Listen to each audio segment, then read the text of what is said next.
చెప్తున్నాడు మొదటి పేతురు.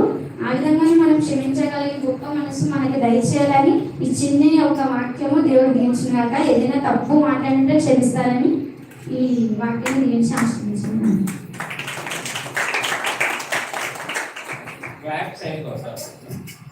వాక్యము దేవునికి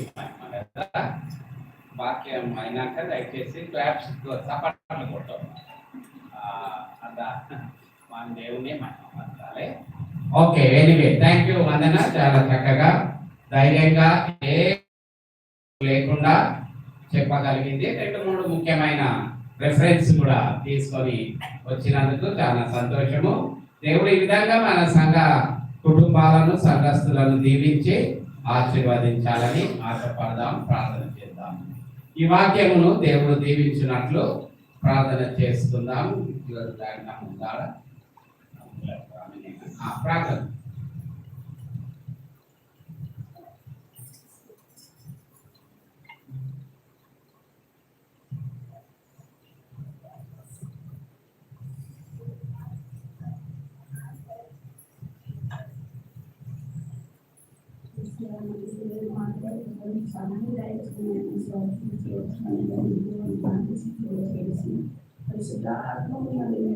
అందరూ వాక్యాన్ని మంచిగా చెబుతున్న సహాయం ఆశీర్వదించి వచ్చిన ఆశీర్వదించి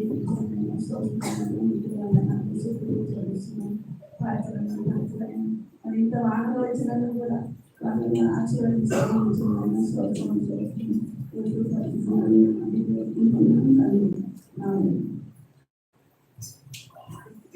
థ్యాంక్ యూ. ఒక పాట పల్లవి ఒక వచనం పాడిన తర్వాత 4వ మాట రవి పని ఉన్నాడు, సిద్ధపడాలని మనవి.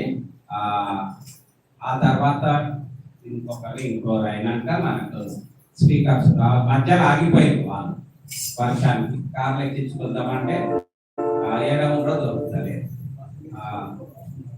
ఒక వచ్చిన పల్లవి ఒక వచ్చిన పాడుకుందాం. తర్వాత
యేసు ప్రభు పలికిన 4వ మాట మత్తయి 27:46లో ఉన్న మాట సహోదరుడు రవి వచ్చి చెప్పాలని మనం చేస్తున్నాం.